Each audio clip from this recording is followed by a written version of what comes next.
So we're going to talk about what does this look like when we did this with Ashland University. When they did a feasibility study, they did this several years ago. We just actually concluded the campaign in October of 22. I'm going to talk about the results here in a second. However, when we first started with them, it was about 6 years ago. And they came to us saying, hey, we have a campaign. We did a feasibility study. They said we could do $30 million in the feasibility study. But we took a look at everything and we actually need 50 million, which, as you know, is a little bit of a challenge to go 70% above what the feasibility study said, but that is what the university needed. So they went for 50 million, went public with that number. It was called the Campaign for Every Individual. The strategy behind it was we were going to tell a bunch of stories to really try drive up affinity, remind people why they love this university. This is where I met my spouse. This is where I met my best friend. This is where that professor said that one thing that absolutely changed everything for my entire life. And so that's what we wanted to do with this campaign. Margaret Pomfret, who was the vice president at the time, she said that they didn't have the bandwidth or the strategy to move forward without a partner. And so that's ultimately why they reached out to us, is saying, we have some good ideas around this, but our bandwidth is low and we don't have the expertise. And so that's why we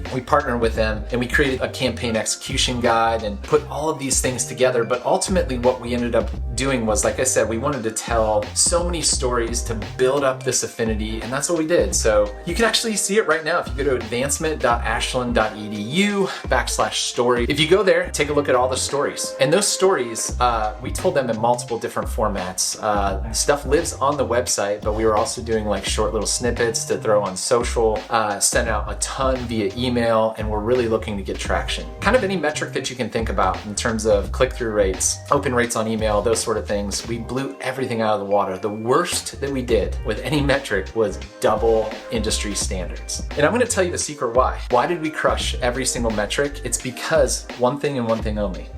We were giving them something that they cared about. And our perspective was we want to give value, we want to give entertainment, and so that's what we were doing. And as we were doing that, we were just making it very attractive to click and engage with this content. So you might be asking yourself this question. All right, cool. So we started out $30 million feasibility study. They wanted to go 50. How did it end up? Because it ended up in October of 22, not too long ago. Well, I'm happy to say that we ended up just a little over $100 million. $100 million.